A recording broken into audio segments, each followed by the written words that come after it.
Hello, welcome to Cooking with Cardboard. We are the Cardboard Cooks. I'm Martin. And I'm Ben. You can find us over at Twitter at cardboard_cooks, and you can find Martin at underscore golem. No, that's not golem MTG. Close. Golem God. underscore MTG. That's all right.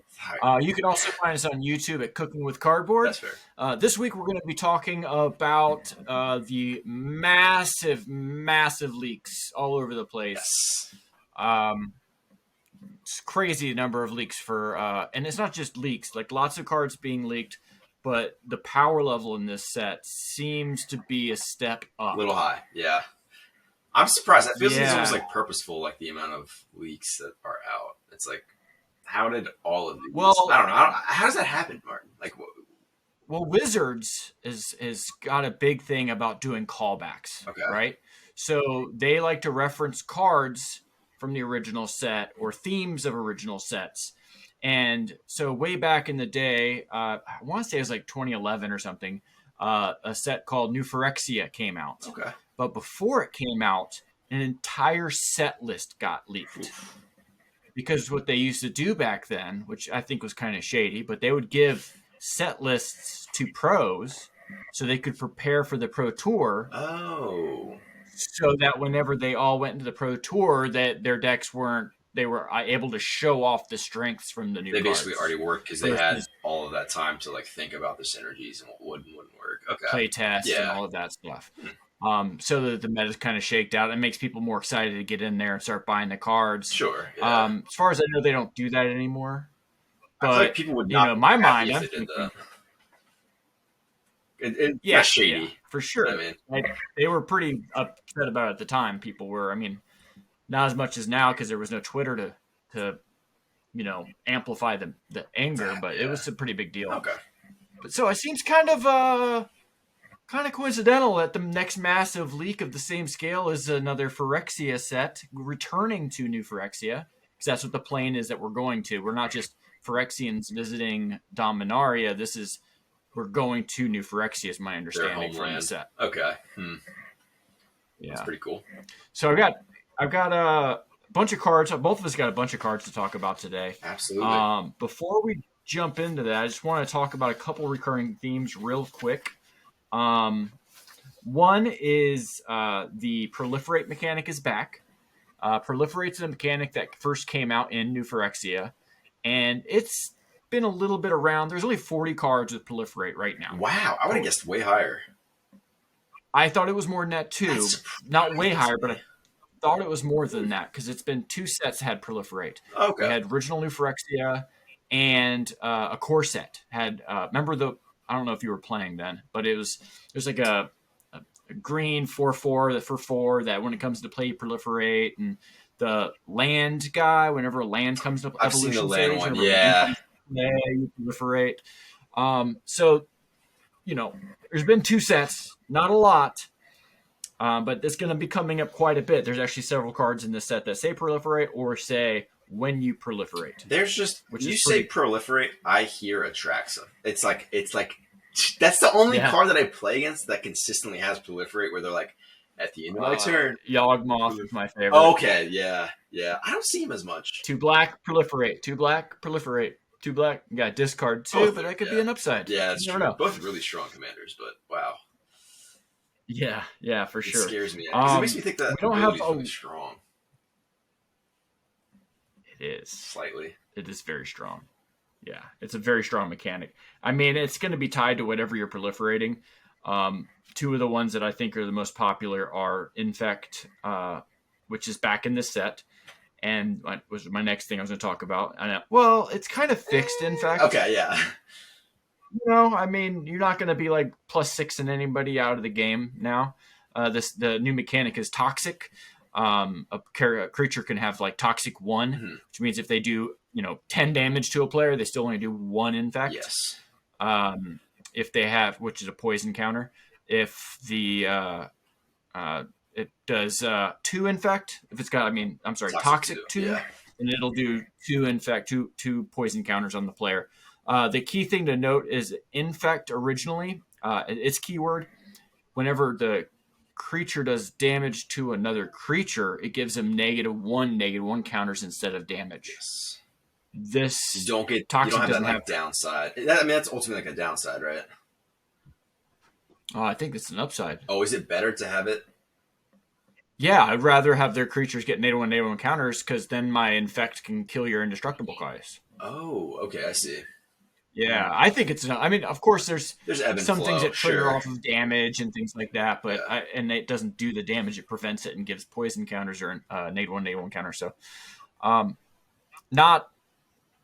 I'm not like in love with this coming back, but I also think it's going to be fun for a limited environment. There's lots of things to say. If an opponent has 3 poison counters, then this has an effect, and I think that's some cool design space. Yeah. But one of the things that I'm kind of dreading is Commander games. Some of these cards are cool that have the Infect or Toxic.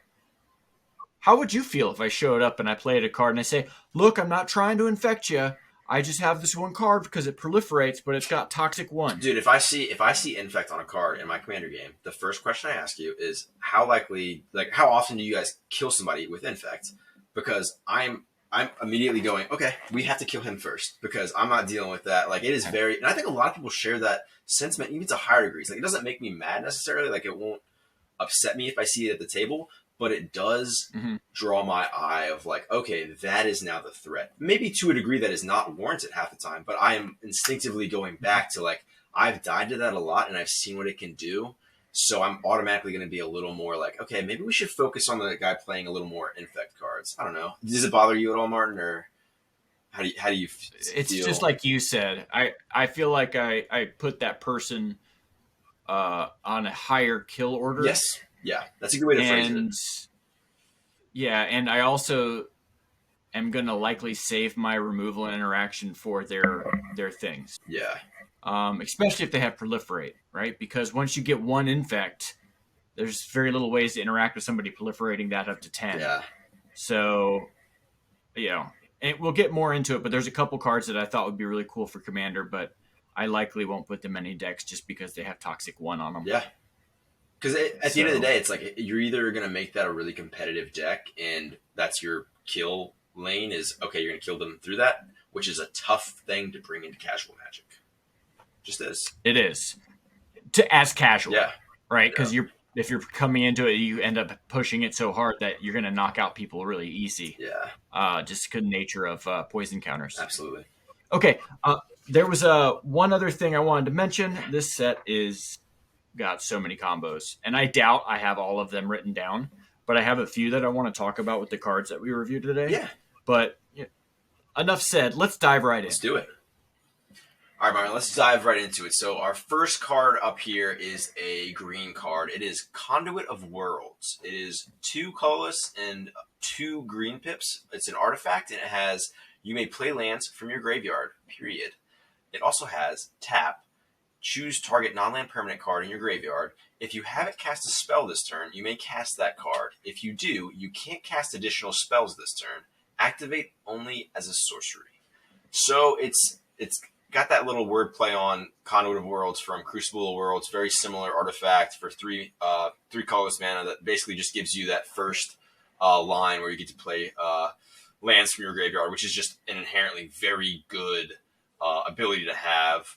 Especially early on, it's the second ability where the tap ability is interesting because you do. I mean, obviously you're in green, so you have a lot of things that are like low CMC spells for ramp, which I thought was really neat. So like you get this out on 4, and then on 5 you do another round to cultivate or another round of have you, which is kind of neat. But it doesn't. No, it's a non-land permanent card in your graveyard. Oh, so if you had permanent, yeah. So I think this is a card that really wants to be in like a self-mill strategy, even more so than a lands. I mean, obviously they're going to run this as Crucible Worlds number 6 or 7 or something, right? Because there's so many of those options now. Yeah. But this is going to be wanting to get permanents back from your graveyard, probably to affect the board, maybe kind of come up with a combo out of the yard. I don't know. But it's you would play it as Crucible of Worlds, right? Yeah, 4 mana. It's a little more expensive, but it's not going to be $20, so that's kind of nice.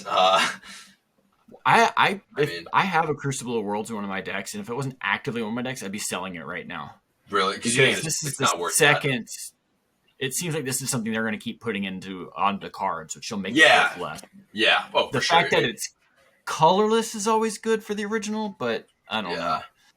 I don't know. It's nice. It's also kind of interesting how they worded this, where it's a neat way to give an artifact spell like pseudo summoning sickness. It doesn't necessarily do because it can. There are ways to get around it, Mm-hmm. but it's Oh, you're neat talking how it's about you like can't really play this and activate it. Is the that what you're same saying? turn. Yeah, which is neat. I mean, I don't love that it has that second part where if you do, you can't cast an additional spell this turn, but I don't know. It seems like it's pretty balanced. Yeah, I think it is. I think this is the kind of card that will see some commander play, especially in like the Greens Land Matters decks or self mill strategies. But you're gonna largely be just using it for the first line of text. Yeah, The second's yeah. just gravy. It is gravy, yeah. And it just gives you something to do. Maybe you're out of cards in hand or something. You always have that as an ability. And I don't think it's going to draw a lot of attention on the table to be like, oh, we need to remove that. Yeah, it's not a very scary one, for sure. Next up, we got Monument to Perfection. It's 2 mana artifact. You can pay 3 mana and tap it to search your library for a basic, a sphere, or locus land card, reveal it, and put it into your hand, and then shuffle.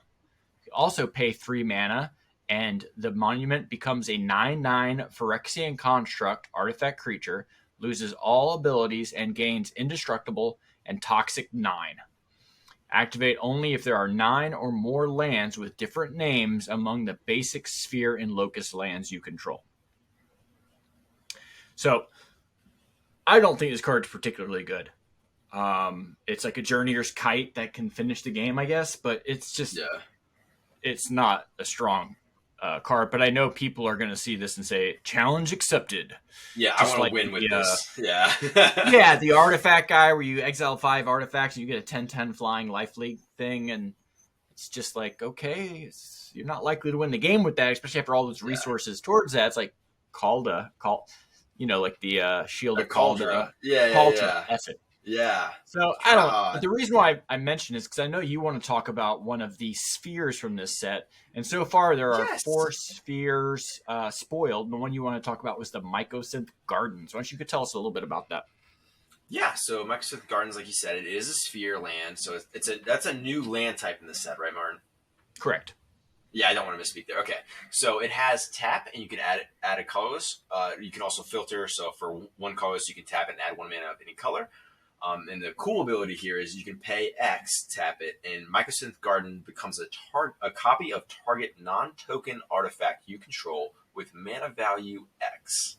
Really cool card and really cool ability on a land that can be very valuable. It seems like there have to be some artifacts that like make that ability really broken at a low CMC. The only one that like jumped out at me was Amulet of Vigor, where it's just like, okay, well, now I have 2 Amulet of Vigors, so every time I'm having something untap, I can tap it and it will become untapped again, which is kind of broken in itself. Right. And it's a land slot, so it's a cool synergy there on a land slot that can also fix your colors. So if you're on a 5-color deck and you need something that can make sure you're hitting those odd colors that you don't have a lot of, it's kind of neat. Sphere, like you said, is an odd land type that is searchable. So I think that we might see a little more crop rotations get a little more popular. But yeah, I mean, any low CMC artifacts that like you can think of, Martin, that would be really cool to copy, because obviously you can like pay a bunch into this and make a copy of an expensive artifact, but I think it becomes really powerful and you're getting the most value and making it broken when you're making a copy of a low CMC artifact. And I was surprised that this wasn't till end of turn. I feel like they should have put it till end of turn on this. Well, I think so. If you think about the card we just talked about, the Monument to Perfection, this will change into whatever the artifact is. Like, say, Soul Ring is a great example. So that you turn this into a Soul Ring, it's no longer a land sphere. So a lot of the clone effects will say, and it keeps this trait or this ability. Except for right? it has this line, or it's a sphere in addition to its other land types. Yeah, Right. you'd expect to see that. Yeah. I kind of expected to see that, and it's not here, which is interesting because it just becomes a copy of whatever it is it's copying. So it's definitely interesting. I don't think you want to use this and put this in your deck and be like, well, this is going to help me fix my mana. I think you can Yeah. say, well, even though I'm 3 colors, I can run this because it can still kind of tap for colored mana. Mm. But this is a cool one. I know there's got to be something out there in Commander where it's like, well, if you have 2 of this artifact, you can kind of win on the spot, but you can only run 1 of them in the deck. So this is just another copy artifact, so to speak, right? Oh, does it combo with that Mind Slayer or Mind? Oh Mind gosh. Slayer? Where if a person mills you take a damage, you mill a card. Oh, Mind Crank. That wouldn't go. Never mind. Mind Crank. Yeah, it wouldn't combo with itself. No, I don't think that does it. There's definitely some out there, though. I mean, I could see this being good in almost any artifact deck, especially like 1 or 2 color artifact decks will probably like to have this in their land base. Definitely cool to include. I do want to mention the other spheres real quick. They're all rares also. We had got very few common and uncommon spoilers. Mirex is the first one. It's a land sphere as well. Taps for a colorless. Can tap for a mana of any color, but only if it entered the battlefield this turn, which is pretty cool. And then tap 3 and tap it to create a 1/1 colorless Phyrexian Might artifact creature token with Toxic 1, and this creature can't block. So these mites are going to show up on a bunch of the cards in this set. White seems to have the ability quite a bit. But once again, the Toxic 1 on that card makes me think I probably won't put this in many decks unless it's the actual Infect deck. Yeah. Another land sphere here is the Monumental Facade. Enters the battlefield with 2 oil counters on it. You can tap it and add a colorless. This one allows you to remove an oil counter to put an oil counter on target artifact or creature I control, which is pretty cool because some of the things require oil counters to activate abilities. That's kind of like a neat set include. Yeah. And then Seed Core taps for a colorless, or it can tap to add a mana of any color, only to cast Phyrexian creature spells. Yeah, and it's also another counter type. So like on that other, you were saying like anything that cares about like different kinds of counters on items. That's kind of a cool include on those decks as well. Point. Yeah. This is like a land that you could use for Falcon Sparrow, whatever the name is. Yeah. The new Capita. Remove a counter, and you can play a card off the top of your deck. Yeah, just it's something different, and that's in standard too, which is kind of cool. Oh yeah, I didn't know that. Okay, but going back to the Seed Core, you can also it does the a pump ability. So it says target 1/1 creature gets +2/+1 until end of turn. You activate only if the opponent has 3 or more poison counters. This is like a cool callback to Pendelhaven, which was a green land from Legends. It gave +1/+2 to target 1/1, right? It's just a way to pump your small dorks. This is often something that you will see in Infect decks because they have lots of 1/1 Infectors, and the +2 power here is going to be huge. I think this card is going to be really good.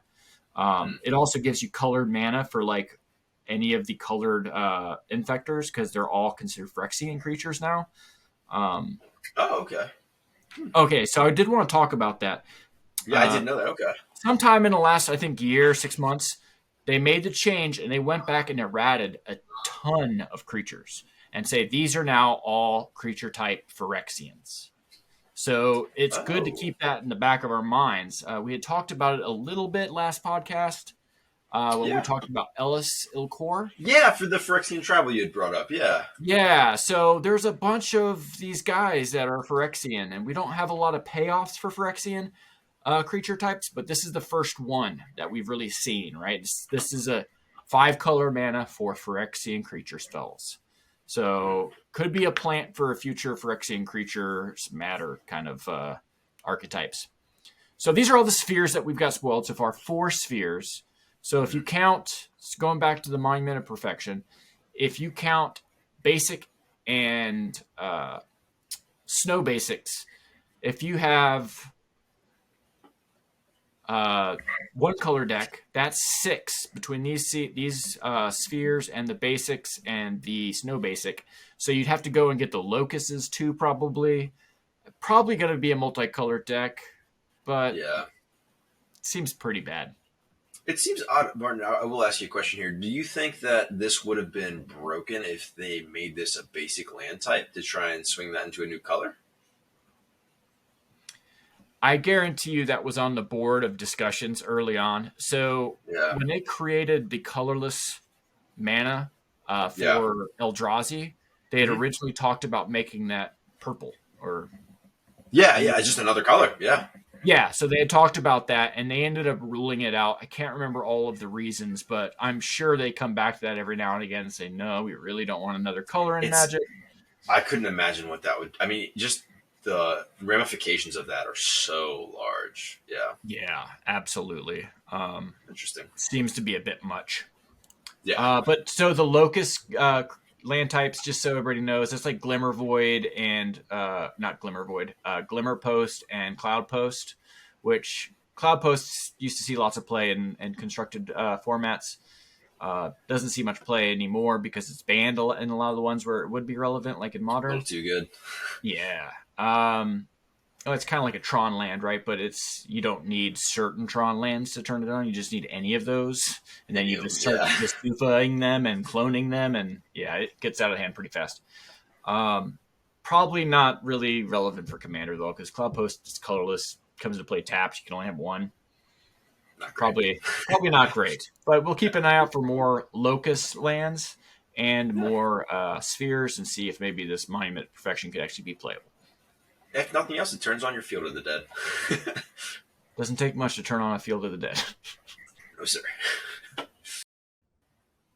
Next up, we're going to talk about a couple commanders in the new set that we think are kind of interesting, either as leading a deck or in the 99. The first one I picked here is the Rat King.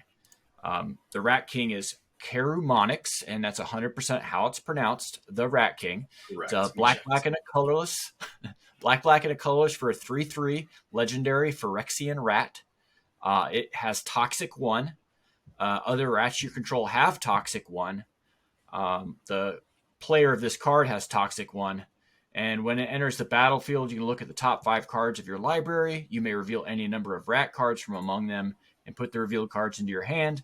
Put the rest on the bottom of your library in a random order. This card seems great. This is kind of the commander that I think the Ashcoat wants to be, where this card's giving you card advantage. It gives you a way to win with your small dirty rats. A lot of the rats have evasion. So I think this commander's better than Ashcoat, even though I know Ashcoat is hugely popular right now. What do you think about Rat King? So it's odd, right? It gives the player Toxic 1 as well, right? No, that was just me making a joke. Oh, I'm dumb.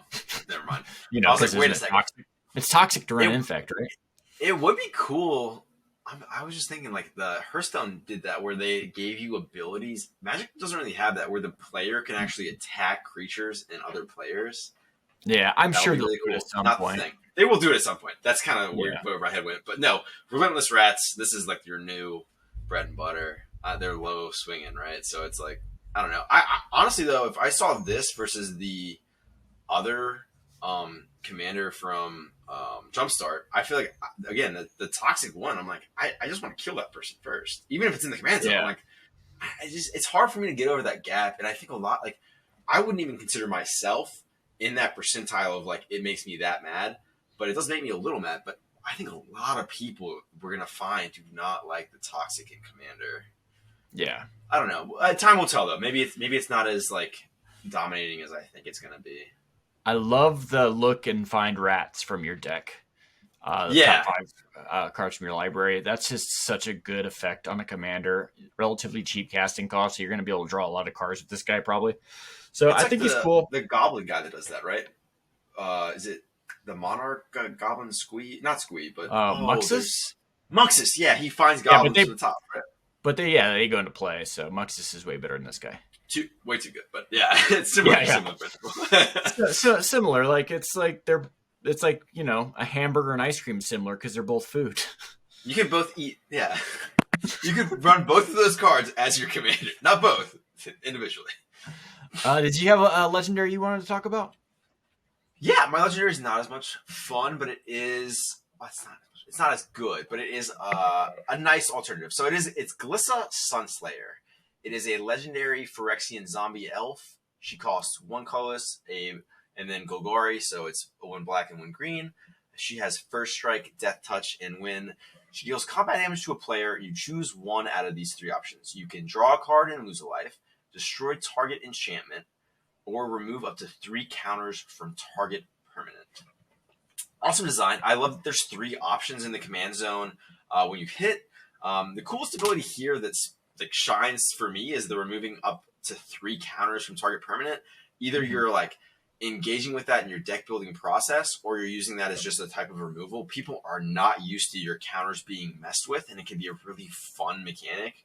But again, the reason that I included this one is because we see a lot of Golgari Elf Tribal with Lathril. She's like the second most popular commander, just behind Phyrexia. She's been there for a really long time, and I'm really glad to see an Elf commander be printed that shares the colors, so that you can either run her in the 99 of Lathril, or vice versa. And when you want to play at a little stronger table or a little weaker table, you can run one of them as the commander. So you have that more flexibility, so that you can get more practice with that deck and really take advantage of the time you spent building the deck and get practice with it. But I think it's a really cool commander. I mean, it isn't like broken on the table, but it does give you flexibility. I like how it's since it's got first strike and death touch, nobody's going to want to block this thing. Ooh. They would have to put 4 creatures in front of it to kill it. Yeah. Like the first 3 would all die to death touch, right? Or something indestructible. So I didn't even think the first strike on top. Yeah. Yeah. It's going to get through most of the time. And even if it doesn't get through easily, you could probably get somebody to let you through to kill an enchantment somebody else has. Hey, let me get through here. I'll hit you for 3, but I'll get rid of that sphere of safety. Yeah. So that's cool. I mean, definitely a lower powered one, but I do like this. I like recurring value. I like cheap commanders. It's pretty good. Yeah, I love it. I like that they're not afraid to print that, knowing that Lathril is so popular. They're not just backing off and saying, "Oh, we're done with Golgari Elves. We made one that's great. We're done." I'd like to see another one come out. That's really nice. Yeah. I also got a Kemba, Ka Enduring's white and a colorless for a 2/2 legendary cat cleric. Everybody loves the cats. He's a cat cleric. Yeah, cat cleric. Whenever comes into play, or another cat comes into play, or enters the battlefield, under your control, attach up to 1 target equipment you control to that creature, which is huge. This is going to see play probably in Constructed because of that effect. This is likely going to be kind of expensive between it being a cat and being really good with Colossal Hammer. It also gives your equipped creatures +1/+1, and it lets you pay 5 mana to make a 2/2 white cat. Meow. So this guy's... Yeah. I think everybody looks at this and is going to go like, that's a good card. We know that's a good card. It's very straightforward. People are going to know what decks to put it in. But still a good commander to exist. And it's a cat. People love cats notoriously. So I think it's not only is like, oh, this is a good card. This is a cat. So like, yeah. Yeah, the other legendary I wanted to talk about as a possible commander was Azuri, Stalker of Spheres, blue-green and 2 colorless for a 3/3, legendary Phyrexian Elf Warrior. When it enters the battlefield, you can pay 3. If you do, you proliferate twice. And it says whenever you proliferate, you draw a card. So this seems awesome. I think this seems really good. I would like to play this guy maybe at the helm of a Quandrix style deck where you're making these tokens with +1/+1 counters. It's kind of like a good stuff thing because it lets you proliferate and you draw cards. So it's kind of like what Simic does best is you ramp and then you draw lots of cards, but you end up winning with something really basic like Big Fat Idiots. I think this is a great like budget option commander for Simic that won't draw the ire as much as something like the Tatiova. Yeah. I mean, I would pay 3 just to draw 2 cards. That's harmonized, right? I mean, like that's not crazy, but not harmonized. It's divination, but yeah. Oh, okay, that's fair. It's just good. I mean, yeah, it's really it's a strong ability. I just really like it's kind of like also a proliferate commander. So if you put like a bunch of proliferate effects in here, it helps you draw cards for those proliferations. yes. You could make it like Super Friends. I don't know. It's just lots of different things you could do with this guy to be fun and a little different, I think. Yeah, and I think it's important to remember you can proliferate without dealing at all with the poison or infect at all, right? There's different things you can proliferate. It's not like just the troll proliferate. You can do that on your own stuff just for value, which is a lot more fun, like you were Right. saying. Mm-hmm. I only had one other that I think would be good as a commander. Which one was that? Unctus, Unctus. Grand Metatect. It's blue, and a Nice. colorless for a 2/4 legendary artifact creature, Phyrexian Vidalcan. Other blue creatures you control have, whenever this creature becomes tapped, draw a card, then discard a card. Other artifact creatures you control get +1/+1. And then for a Phyrexian mana, you can, until end of turn, target creature you control becomes a blue artifact in addition to its other colors and types. It's only as a sorcery, but because it's Phyrexian, you can pay the 2 life or the blue mana, so this is technically free. Um, Pretty cool. I bring this up because this is in the command zone 2-card combo to draw your whole deck. The other card is a Fado Alchemist. It's a blue and a colorless for a 1/2. You can tap it to untap target creature or artifact, so it can untap itself. And every time you tap, you draw and discard. Tap, draw and discard. So you could easily see this being a deck that just runs tons of counter spells, and the Lab Man or Thassa to win, right? I mean, yeah, exactly. you're basically there. You're there. Yeah. I could see it as a fun Cheerios commander, though. If you're trying to do like those zero artifact, that would be I mean, it's a different, completely U-turn, but it's probably not as strong. But yeah, but it's cool. It's a cool card, but it's very strong.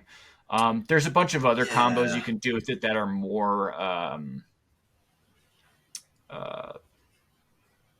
harder to accomplish, right? Like 3 and 4 cards, so we won't get too far into that. But turning things into artifacts is very potent. So being able to turn your other creatures into artifacts for the synergies for artifacts is pretty cool. Yes. Yeah. There's a lot of make all your artifacts X, Y, and Z indestructible, plus X, whatever have you. Right. Okay.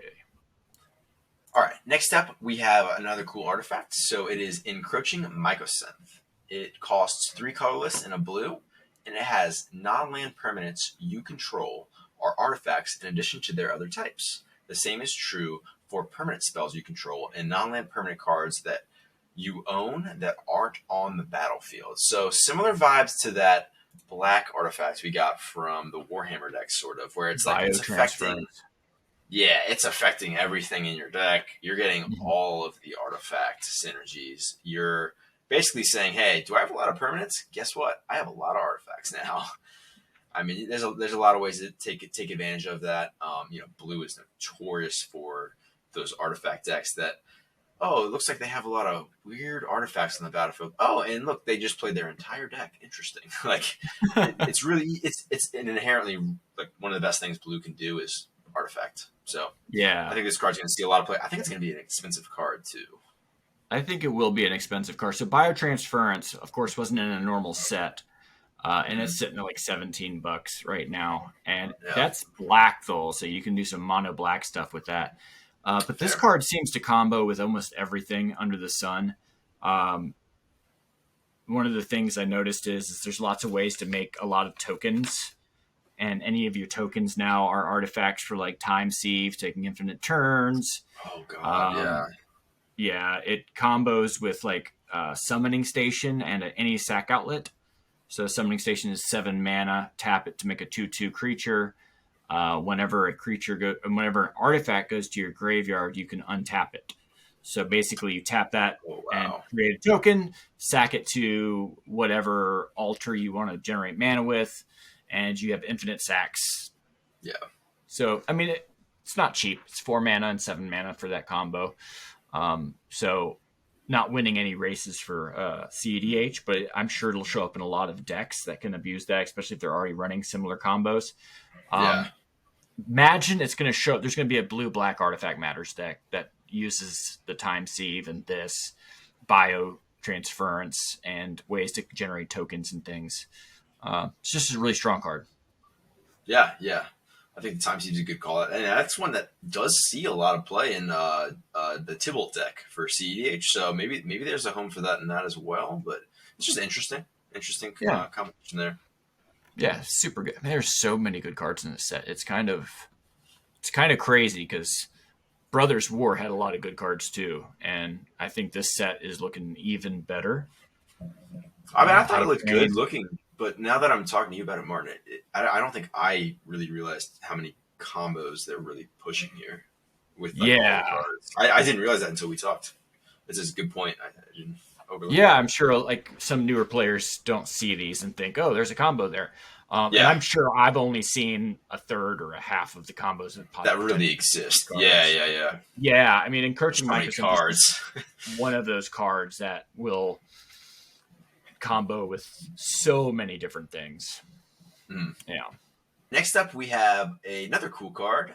This one's a creature, though. It is Vindictive Flamestoker. Really cool art here for a Phyrexian. But yes, he is a Phyrexian wizard. He costs 1 red pip, and he is a 1/2. He has whenever you cast a non-creature spell, put an oil counter on Vindictive Flamestoker. And he also has for 6 and a red, you can sacrifice him and discard your hand, then draw 4 cards. This ability costs 1 less to activate for each oil counter on it. So it seems pretty fun. It's like flavor for the new oil counters. Yeah, yeah, yeah. But the biggest thing here is it's a way to get your hand into your graveyard, which seems like a really good thing that a lot of ad nauseum players really want to do in CDH. And it doesn't have the tap, so you can do it as soon as you play it. And it's really low CMC, which is, they love that for you're not losing too much life. So I think this might find a home in CDH if the deck is already running the Lion's Eye Diamond Underworld Breach Brain Freeze lines.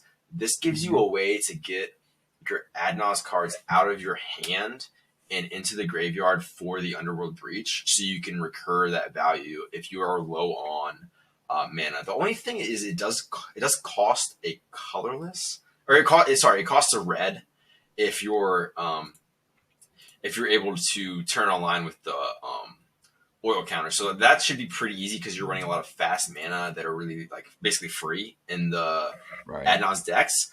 And then you could basically say, okay, I'm going to Adnos, put all these cards in my hand, ditch them, get Underworld Breach on the battlefield, and you basically win because you found Bread Freeze or you have to. I mean, you have to have LED as well. But it's a neat line there. I think it helps those decks a little bit. I'm going to challenge you here, and I think it's not Okay. going to see play in CDH. Why is that, Martin? Be, Not a fan. the 7 mana. So That's fair. if it was 1 red and then a red and 2 colorless, and it was cheaper for each instant or sorcery you cast after it came into play, I'd be like, yeah, obviously this card's going to be amazing. 6 I does really hurt. think Yeah. they leaned it really hard the other way. See, what I see this card at is like a blue-red wizard aggro burn deck in the Pioneer or Historic or something. Okay. The 1 red burn spell does 3 damage. If you control a wizard, it costs 1 red, or it costs 3 if you don't. Those kinds of decks are going to want to see this guy come into play to make all of your wizard matters cards better, and it gives you a way to redraw your hand later in the game after you've cast a couple spells. Even there, I think, might not be good enough because it's only got 1 power, but it definitely has a lot of potential. Yeah, I had it down here as well. I was like, if it doesn't see CH player, it's a fun include or pickup because it does have the Magus of the Wheel feel where it's like, okay, it's kind of like a powerful wheel. You're only getting 4, and it's not everybody, Mm-hmm. but it's a cool way to refill your hand on a creature, which is really fun in red. I mean, I like it. Yeah. I like it too. I think it is good. It's kind of similar to the Mercurial Spell Dancer here, which is a blue and a colorless for a Phyrexian Road. That's a 2/1. It cannot be blocked, and when you cast a non-creature spell, put an oil counter on the Mercurial Spell Dancer, and whenever it deals combat damage to a player, you may remove 2 oil counters from it, and if you do, when you cast your next instant or sorcery spell this turn, copy that spell, and you may choose new targets for that copy. Really good.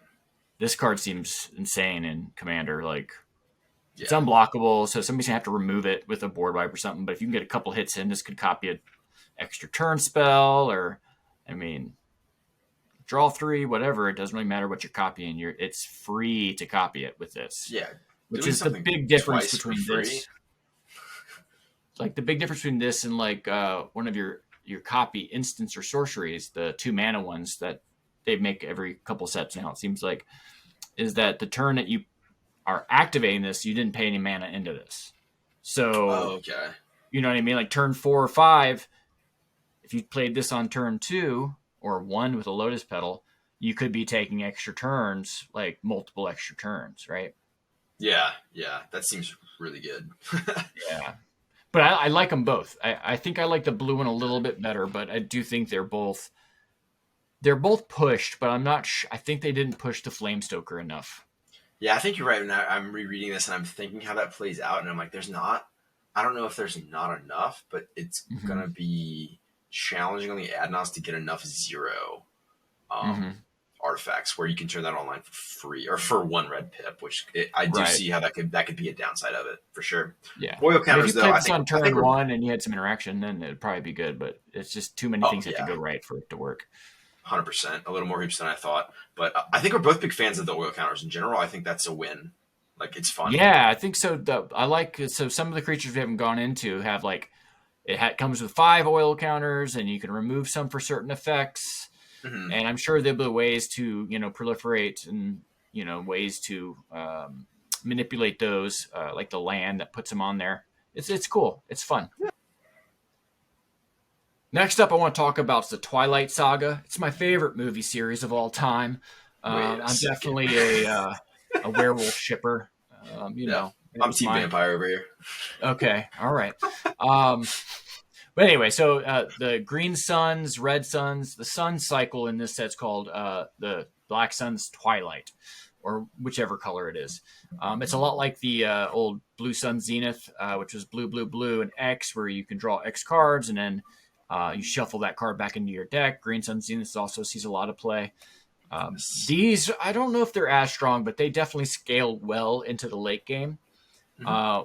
One of my favorites is the Blue Sun's Twilight. It's blue, blue, and X. You gain control of target creature with mana value X or less. If X is 5 or more, create a token that's a copy of that creature. Yes. Yeah. So this card, I really am excited to put it into my token decks. Like I have a hidden commander token deck that I'm actually in the process of changing, but it's the right now it's Galazeth with the main commander, but the hidden commander is Brutaclad. Yeah, so basically out of nowhere, I make all my artifact tokens that we're tapping for mana into giant hasty threats. And this would be a great way to be like, oh, I'll steal your big threat, and now all of a sudden I have a whole army of these tokens. Yeah. It's really good, too, if you have versus Voltron strategies, because you're opening the lane to swing into, so it's going to just wreck people. And honestly, it gives me the, I forget the card, but it's the Baldur's Gate, the Vile Duplication spell, where it's like, create a copy, give it flying, but it's not legendary. It's like similar vibes. It's like, it's a fairly cheap card, and it's a very explosive turn. Right. This is, I don't think, as good as Vile Duplication. Yeah. Because it's not as mana efficient. But it's doing something similar, right? But this way it's also removal. So if you have an opponent that has braids, for example, one of the creatures we talked about last week that's so good for 3 mana. For 5 mana, you can steal theirs. And it's just yours. They don't have that anymore. That's a key synergy in their deck. They're going to have to kill it to be able to try and play it again. So I think that's cool.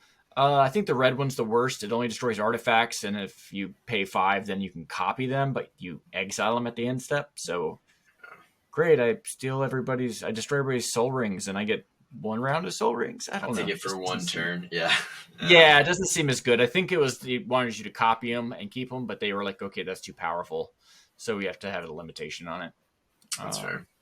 But have you read did you see any of those that you liked?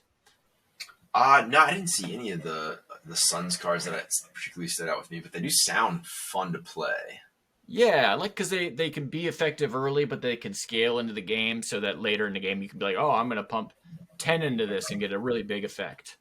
Yeah, anything flexible like that is just, I think it's a good direction to see Wizards printing cards, and I think it's going to make for like fun interactions at a table of Commander. Yeah, I was gonna say your favorite would have been the White Sun's Zenith or White Sun's Twilight, which is white, and X. You gain X life, create X 1/1 colorless Phyrexian Might artifact creature tokens with Toxic 1, and this creature can't block. If X is 5 or more, destroy all other creatures. Yeah, that's not your favorite. The Toxic is, again, I'm not running that. Yeah, the I can't remember what the name. Oh, Martial Coup. It reminds me of Martial Coup. Oh yeah, it does remind me of Martial Coup. Yeah, which I do play Martial Coup, but yeah. This is a good card. It's just the Toxic one, I think, is kind of bad. I could see playing this in a deck that can give creatures haste with a non-creature effect. Oh yeah, and being able to like take a player out in one shot, or playing this in a deck that can make 1/1s unblockable.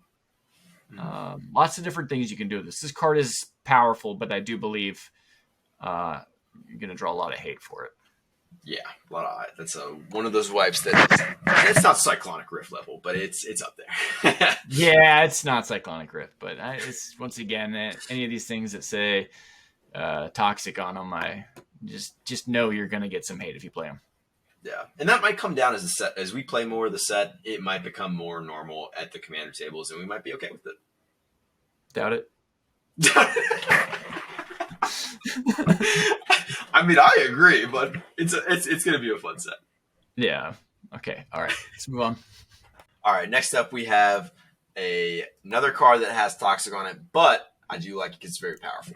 It is Skrillev's Hive. Don't know how to say that first word, but I'm going to say Skrilev. Skrilev? Yeah. It is an enchantment. Skrillev's Hive. That's way easier to say. It is an enchantment for 1 colorless and 1 white. It has at the beginning of your upkeep, you lose 1 life, and you create a 1/1 colorless Phyrexian Might artifact creature token with Toxic 1, and this creature can't block. It also has Corrupted. As long as an opponent has 3 or more poison counters, creatures you control with Toxic have lifelink. It seems like a really good card as far as value goes. It's really low CMC. It fits naturally into a lot of the white weenie decks that just want a lot of low power, low toughness creatures to take advantage of that.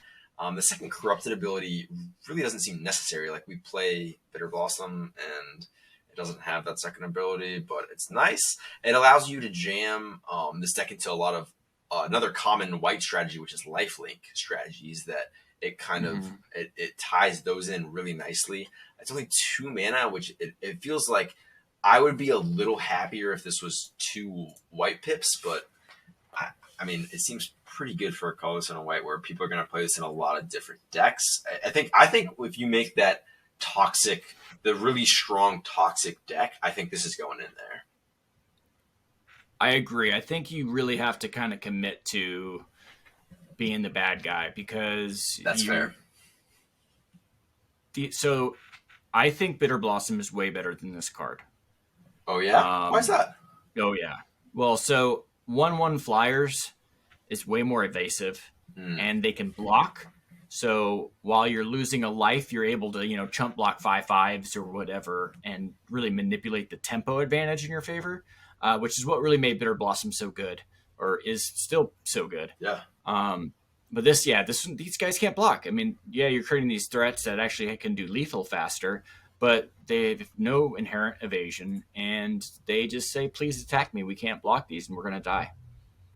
The lifelink on these 1/1s, that's not really great. Although, if you cast Graz, the Unstoppable Juggernaut for 8 mana, it's a legendary artifact creature Juggernaut. This is 7/5, and it says Juggernauts you control attack each combated fable, and Juggernauts you control can't be blocked by walls, and other creatures you control have basic power and toughness 5/3 and are Juggernauts in addition to the other types.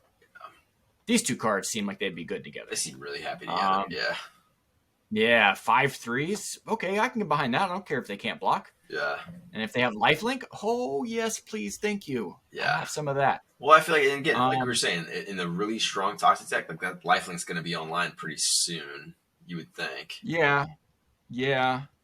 I think so. I don't know. It's definitely one of the cards that I likely won't run, and even in like my white black aristocrats deck, where it'd be good even if they didn't have toxic. But I likely won't run it just because of it. I like to not be the threat at the table until you have to be. So CR threat assessment video, right? And this card isn't explosive. It's not going to be good unless you play it early, but then that makes you the threat early, and then it doesn't. It's not going to close the game fast enough for it not to matter. It's not going to create enough of a tempo swing in your favor to make it worthwhile. Yeah, I mean, I will say that the white weenies decks are gonna love this card though. It's making the 1/1 every turn for them. I feel like they inherit the Mincer, the Meeks of the world, like. The token decks in general could also like these because the tokens matter, but I don't know, man. I feel like you can, over or under $10 in a month, Martin. You tell me right now. Under for sure. Okay. Yeah. Okay. Yeah, I'd be surprised if this card is more than $2. Oh my. Okay.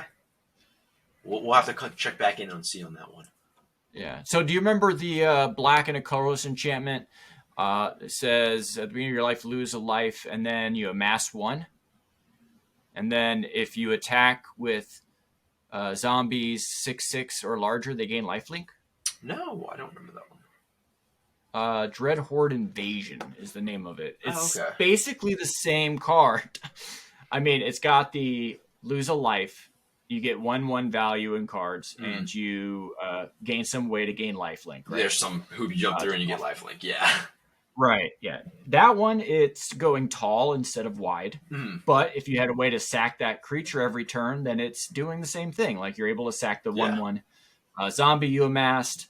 If you don't sack it, then it turns into a 2/2 and then a 3/3. But the idea is very similar. And Dread Horde Evasion, I think, might be better than this because it's the color that wants that effect more. Okay, I see. So if I was going to pick in a black-white aristocrats deck and I had to pick between the two, I'd pick Dread Horde Evasion. That's fair. Right? And so maybe this sees a little play in mono white, but maybe doesn't cross that threshold. Yeah, I'd be surprised if this is a heavily played card in any deck that is not toxic themed. That's fair. I wish it had said creatures you control with toxic and infect have lifelink. Oh, then I'd be more excited about it. That's fair. Yeah. Okay. I did throw in that little comment about Graz, the Unstoppable Juggernaut, but I did want to make a note. Like any deck with lots of evasive 1/1s, like spirit tokens and things, this is going to be really good in those decks. But it's not like it's no Craterhoof Behemoth, but it's better than it looks. I think gives them a little more power. Yeah, 5/5. Sure. 5 power is not anything to sneeze at. The next one I want to talk about is a blurry, almost illegible card, but I'm going to give it a go. It is a green, a black, and a colorless for a legendary planeswalker, Tyvar, the Jubilant Brawler. Comes to play with 3 loyalty. It says you may activate abilities of creatures you control as though those creatures had haste.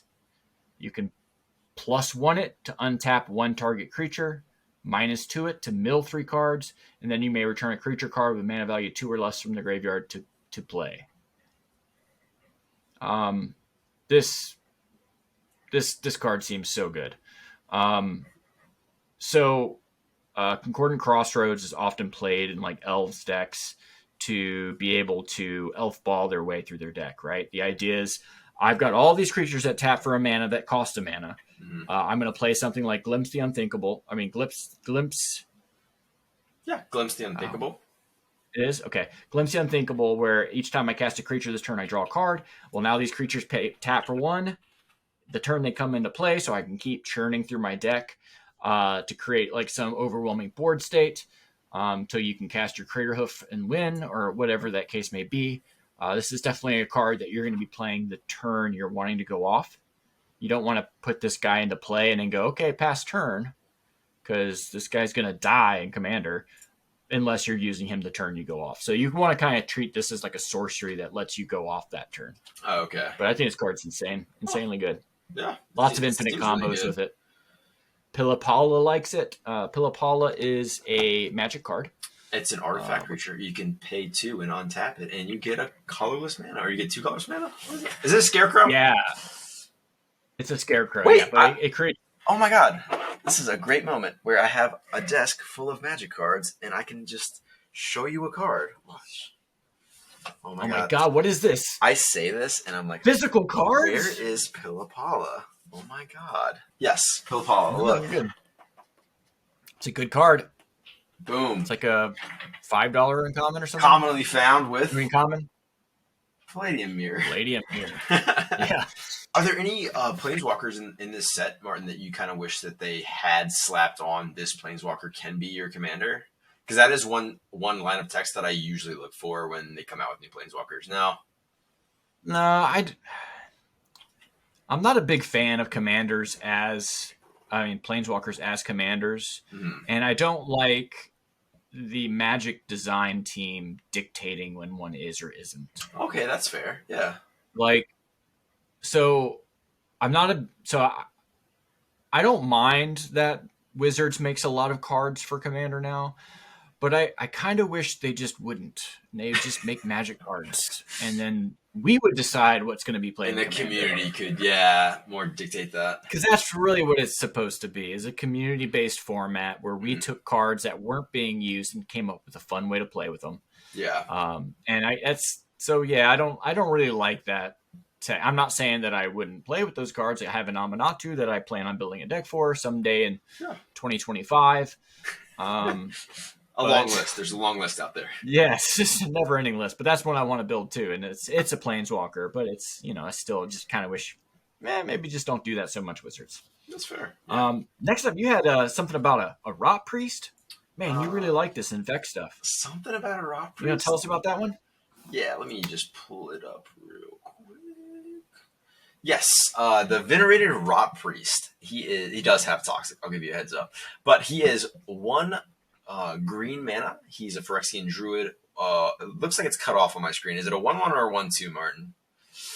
That is a great question. A 1/1. It's a 1/1. Okay. No, it's a 1/1. Yeah. Okay. I know that one. It does have Toxic 1, and it has whenever a creature you control becomes the target of a spell, target opponent gets a poison counter. So the Toxic mechanic is, again, one that it's going to draw some attention on the table. People don't love dying to Infect, but when a creature gets multiple targets here with this creature on the battlefield, you'll be able to give opponent multiple poison counters. So I immediately go to like Hinata or Zada, Hedron Grinder, something that's like multiple targets or copying for each available target in like a 5-color creature deck that is just targeting a lot of your own stuff or other people's creatures in general. I am glad that it made it that it has target of spell and not target of spell and ability or activated ability, because I think that would have been a little too strong. But again, another card. I think that card would have to be banned if immediately. Or ability. Yeah, because then you have like the Lightning Greaves would just break it. But any free equipment would break it. Yeah. But I do think it's again one that like when you build the competitive Toxic deck, this is going to be in there. I think, and it's just a really good low CMC creature for that deck. But it's also has that target where there's a lot of different combos in Magic that allow you for infinite targets on creatures. That I think that's a way to instant win with this card. So I do think this will turn into a card that you'll see and be like, oh, are you comboing with that? Like, well, they shouldn't play it until they're ready to combo. Exactly right. That's the thing I like about this to be a strong combo win is that it's 1 green mana. Yeah. It's not like some 4 or 5 mana creature that's got to be sitting out there where you have to spend the mana 1 turn to invest and hope it survives till your turn and then you can combo. But it might be closer to CEDH depending on how easy it is to put the pieces together. So we'll have to see how that shakes out. But it's a very strong card. I could see putting it in Blanca. Remember we talked about Blanca? Oh yeah, the Street Fighter. Fighter? Yeah. So you cast a bunch of instants targeting your guys. If you have that out, you could probably infect somebody out in 1 turn. You kind of storm off and take them out. Yeah. It's definitely a strong card, and I think it will probably see quite a bit of play in several formats. It's pretty good. Yeah. All for 1 mana. All for 1 mana. That's it. One card that seems fun for me that, probably running a little long, but there's just so many good cards in this set. It's a lot. So Blade of Shared Souls is a blue and 2 colorless for artifact equipment. It's got 4 Mirrodin, which I don't think Mirrodin exists anymore, but all right. When this equipment enters the battlefield, create a 2/2 red rebel creature token, then attach this to it. And it says whenever Shared Souls becomes attached to a creature, for as long as the Blade of Souls remains attached to it, you may have that creature become a copy of another creature target creature you control. Wow. So this card is really cool. It's a 3-mana clone. Downside is it does not clone for ETB. So a lot of clones will say, as this enters the battlefield, it comes copy of another creature. So you get the ETB effect. This says whenever it becomes attached. Well, it doesn't become attached until it comes into play. So I don't think ETBs will work on this. But being able to equip something for 2 mana to make it another creature, a clone, it seems really powerful. Pretty good. If it's fun. I don't know if it's going to be absurdly powerful, but it's going to be good. Yeah. And just, I like cloning stuff. I like copying stuff. I like stealing stuff. I don't know. It just seems like one of those cards that I'll probably jam in some deck. It's not going to be probably winning any awards for being a very expensive card in the set, but I do think it's a pretty good one. A good and a fun one, right? Yeah. I will ask a question on this one, Martin. How does this work for the card's color identity? Because it does say red. Does that make it, or is it just a blue equipment? Kind of a weird. I think it's just blue. Right? Okay. Because it's just making a red creature. That doesn't matter, right? Right, yeah. It's a cool. Oh, go ahead. No. I was just saying, I don't know. I will say I really like there's a lot of really weak equipments out there that have colored pips in the casting cost, and I really like that for the deck building experience, where it does limit the decks you can put it in, which it makes it a lot more fun to see that in an equipment blue deck. Like that's really cool. It's not something you see every day, so it's fun on another level there. And like you said, it's really fun to make copies of stuff. So. I kind of like Nissa Ascended Animist. Okay. It is. Is that where the sword comes from? Very hard to say. It's a 7-mana planeswalker where it's 2 Phyrexian green pips, 2 green pips, and then 3 colorless. So really, you can cast this for 5 mana with 2 green pips, 6 mana with 3, or 7 mana with 4 green pips. And you have to pay life if you do one of the cheaper ones. This is the completed mechanic, which means you'll come into play with less loyalty. So 2 less loyalty if you pay the life instead of the mana. And this one has 7 loyalty if you pay full retail. You create an XX green Phyrexian horror creature token for the +1, where X is the Ascended Animist's loyalty. So if you pay full price, this is a 7 mana 8/8 token, because if you plus it and it makes the XX, so it goes up to 8. For -1, you can destroy target artifact or enchantment. And then we don't know the ultimate cost. And this is the part that makes me interested. It says until end of turn, creatures you control get +1/+1 for each forest you control, and they gain trample. So if that can be ultimated the turn it comes into play, that's huge. If you pay the 7 mana, that's huge. It's Craterhoof. Yeah. So I like this card. Yeah, the art that got spoiled is really dope. It's like this specialty art or whatever. They've got like 7 million different art forms for this set. But it's a really cool card, and I'm really excited to try it out. I like anything that can destroy artifacts or enchantments or kill my opponents. Those are good. So it's a cool one. What was your last one? I mean, I will say on that one, hats off to Wizard for like completed mechanic. It's a really cool way to balance that Phyrexian mana, which can be a little broken. A little. Just a little. Gataxian Probe isn't that good. No. All right, my last one is Surprise, another Phyrexian. We have Archfiend of the Dross. He is a Phyrexian demon 6/6 for 2 colorless and 2 black pips. He has flying. I almost said flash. He has flying. Flapping. And He's got flapping. It's a new mechanic now. When he ETBs, he comes in with 4 oil counters on it. At the beginning of your upkeep, remove an oil counter from him, and then if it has no oil counters on it, you lose the game. But whenever a creature an opponent controls dies, its controller loses 2 life. So the really cool interaction here is being able to manipulate the oil counters. There's some of that in this set. But the already existing kind of thoughts I have here are in 2 specific decks. So the Beamtown Bullies deck does have black in it.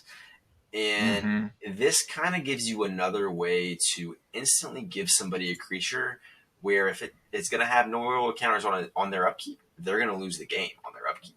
Yeah. The other one was Zedru the Great-Hearted, a little more of a niche because Zedru is red, white, blue, so you would have to be in a 5-color group hug deck for that. But another way you could give somebody a creature that kind of gives them downsides, and it also has if you're playing that group hug style, you have probably given people a lot of different creatures, so you can take advantage of the other creatures the opponent's creatures are dying and they're losing life because of that side of things, which is kind of cool. Well, what do you think of this card, Martin? Is it something that you're thinking we'll see a lot of play either in Commander or Seal? Because it is a 4-mana 6/6 flyer. So it will all depend on how easy it is to get oil counters. Okay, yeah. I think I don't think you can consistently rely on the passing it off to someone else. Yeah, to lose the game, but I like this card. I like it because of the Worm Coil ability, where an opponent controls a creature and it dies, that controller loses 2 life. I think that is a very strong ability in Commander. It just straight up hoses some decks. Yeah. So I do like that. But I'm not going to be excited to put this in any of my black decks, but I could imagine there being decks that this would be good in. Yeah, that's fair. Yeah. I wish I had Trample. Oh, that would be kind of nice because it is putting yourself on a clock when you play it. So having that ability to get through would be nice. You're right. Yeah, I might be too good for Standard then, but I don't know. It's interesting. I like it that killing it doesn't make you lose the game. Yeah, that is a very good include. You're right. You can sack it. Maybe you even sack it for some big value with the 6 power. Yeah. There's in black, there's the effects that let you sack a creature and you draw cards equal to their power. That would be good with this. I don't know. It's definitely an interesting card. I just don't have a deck personally that it would fit in, so I'm having a hard time putting my finger on where it belongs.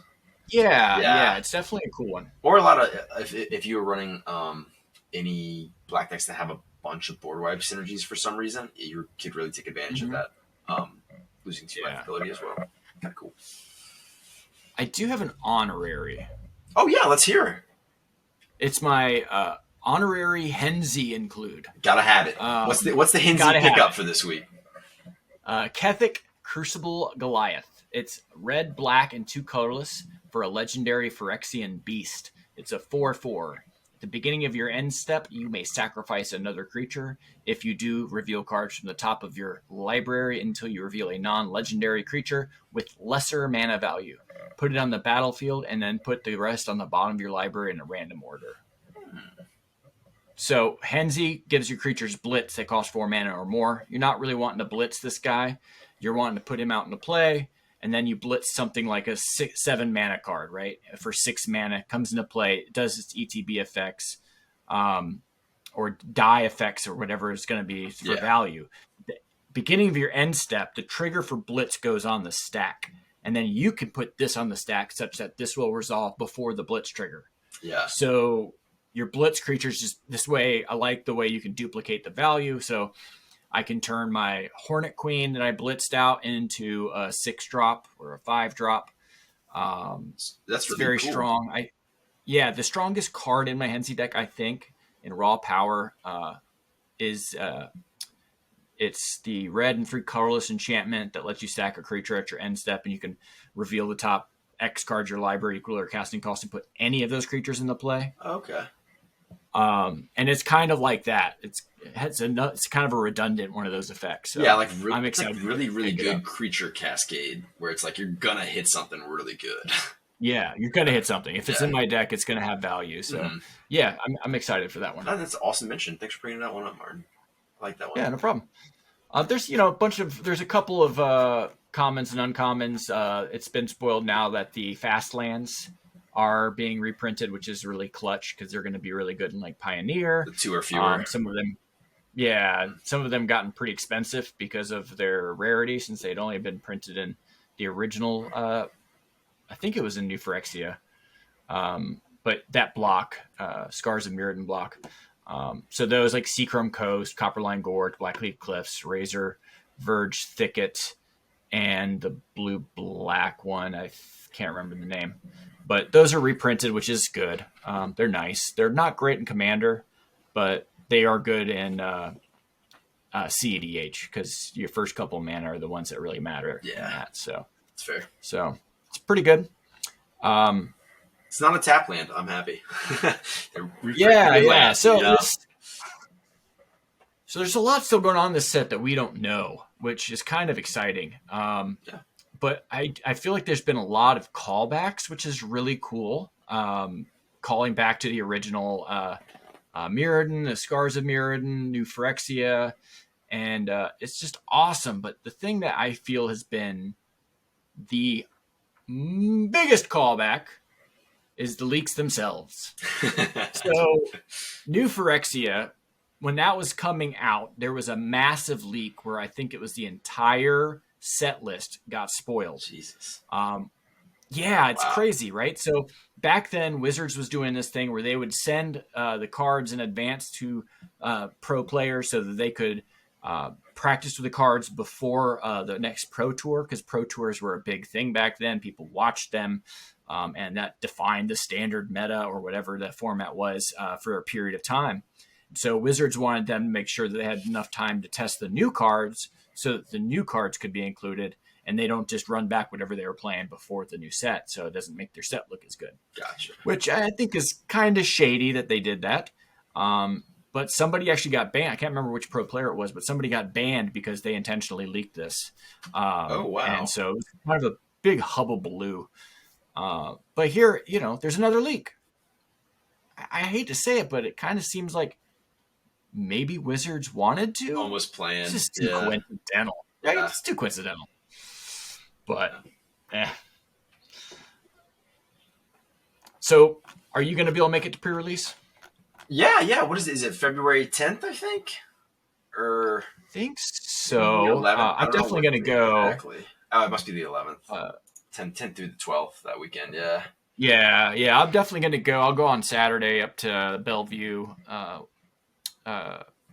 Mox boarding house in Bellevue, Washington.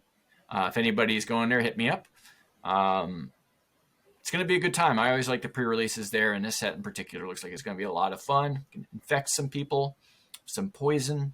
Kill some people with infect and sealed. Woo. Yeah, for sure. So before we go to Finance Corner, I did realize we just omitted something pretty big. Probably the best commander card in this entire set so far. What's that?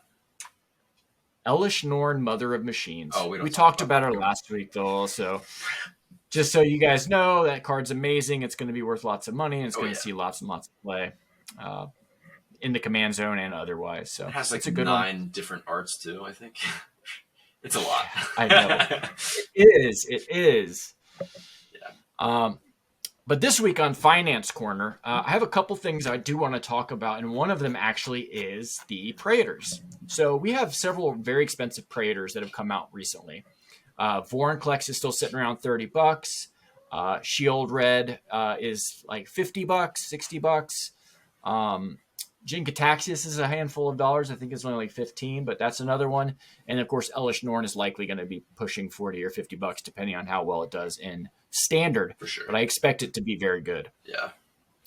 They have this really cool art for these that are, I'll pull them up and I'll have them on the screen here for you guys. Those of you on the on Spotify, though you're not so lucky, go check out our YouTube page over at Cooking with Cardboard. But they're really cool arts. But the reason I bring these up for the finance corner is these cards are going to be showing up in some way or other in every kind of pack. So they're going to be in boosters, both set and draft, and collectors. If they're like super rare, like which because they haven't said how they're going to show up, they're super rare. These could be like hundreds of dollars, some kind of ultimate texture foil style deal.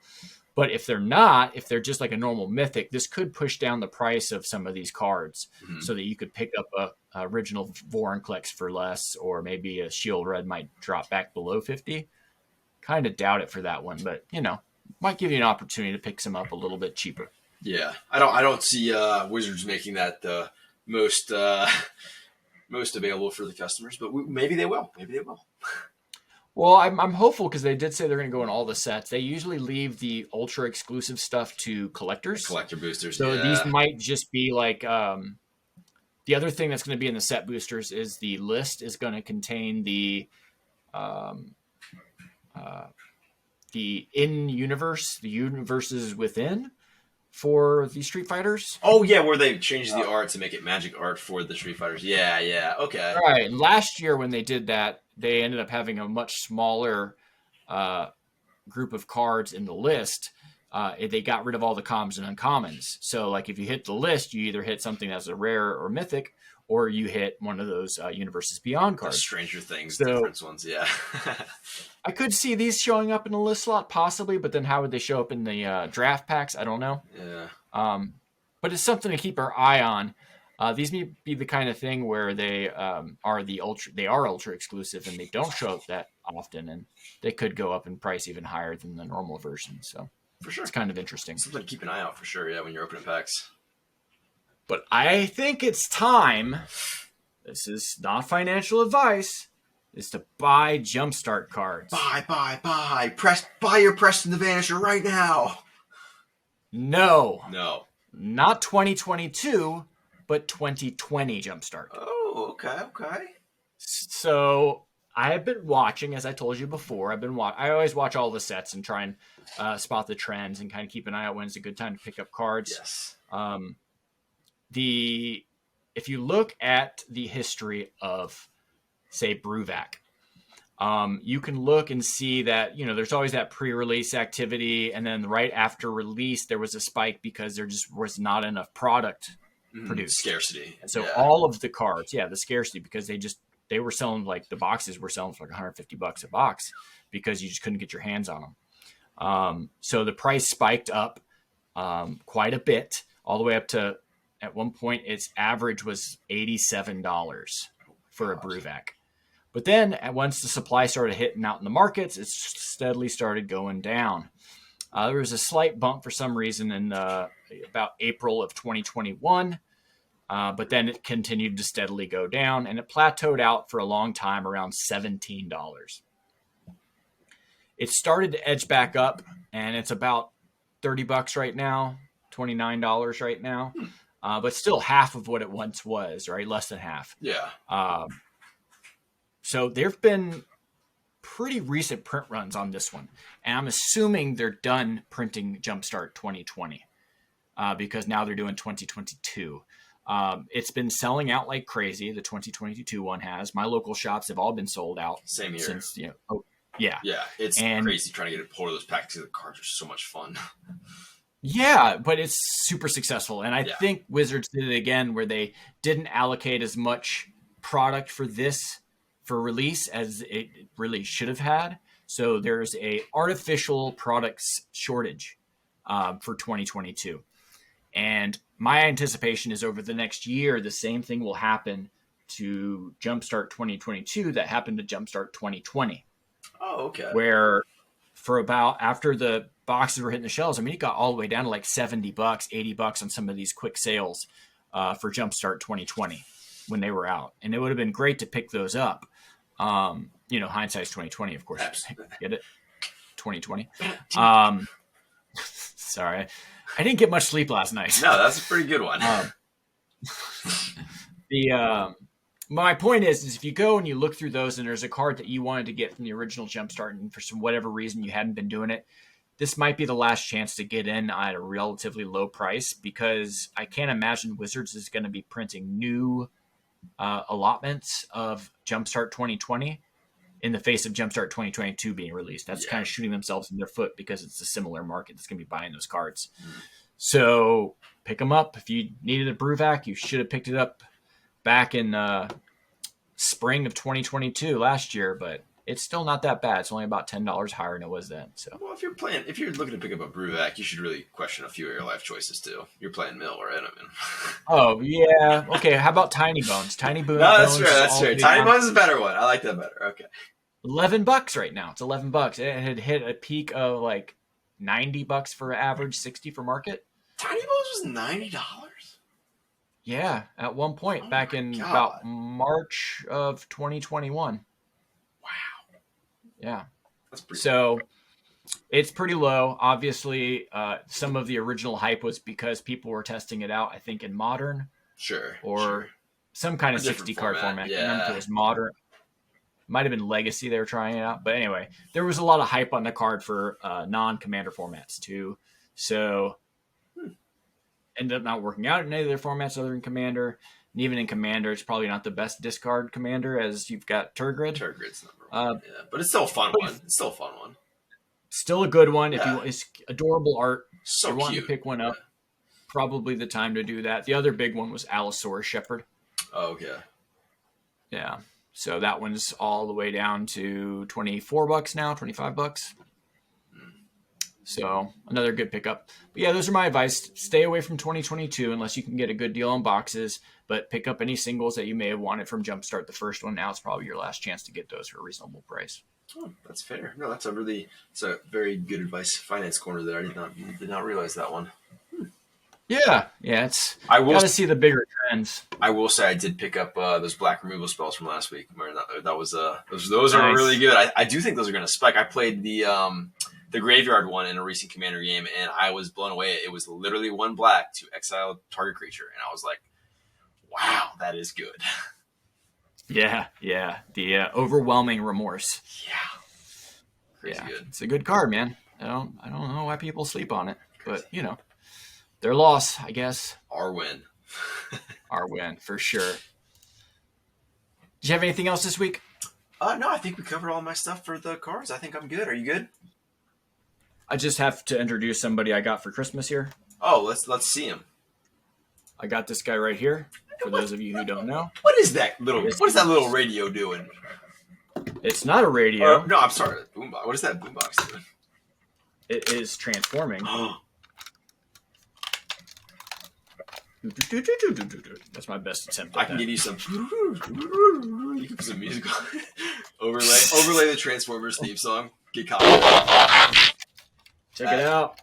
So this is Blaster DJ, Combat DJ. He is he has been recently. He was the red green one that has lots of effects with +1/+1 counters and artifact creatures and all of that. So pretty cool. My brother got this for me for Christmas, and he didn't even know it was a Magic card because I loved Transformers when I was a kid. So he just saw it out at like a vintage place and picked it up for me. Super cool, huh? Miracle of Christmas. So, challenge for all of you that built Transformer decks this year, you need to step up your game and get an actual commander like this. Yeah, that's going to be when you build that deck. Now you have to bring that. I think I might have to build this one before my other one. I'm going to finish the. So the problem is I wanted to finish the devil, the little devil. Oh, Auntie Blythe. Yeah. I wanted to finish her, but due to Finance Corner, I'm not likely going to pick her up. Taking your own advice, like a smart man. Yeah. So I'm instead going to put that money into a Shattered Glass one of this guy. Nice. And then I'll be able to build this deck pretty quick then, because I've got a lot of the other cards for it. Sick. That'd be awesome. I can't wait to see that one. Well, it's so nice being back after holiday break. I hope everybody's holidays were merry and fun. I hope everybody got whatever they wanted and got to spend their time with their loved ones. Absolutely. Did you have any good presents you got this year, Ben? I did. I had a certain someone gave me this awesome deck box here.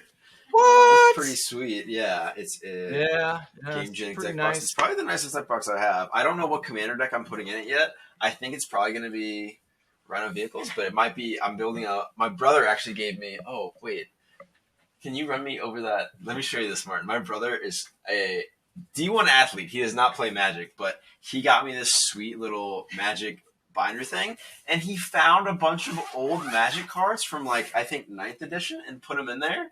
They're like really old, crappy cards, but I'm gonna build a commander deck. He gave me like one legendary, and it is.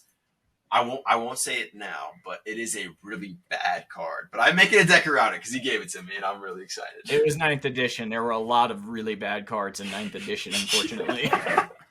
But yeah, I don't know. Did you get any sweet? I know you got to spend some time with your little girl, so that's kind of priceless. But yeah, it is. Yeah, unfortunately, she flew back this morning. I had to get up at 3:45 in the morning, and I haven't gone back to sleep yet. So, oh man, it's kind of rough. But I'm going to go to bed early tonight. So. It was really nice doing the podcast with you, man. It made my day. So I appreciate you spending the time with me and talking a little bit about Magic. Yeah.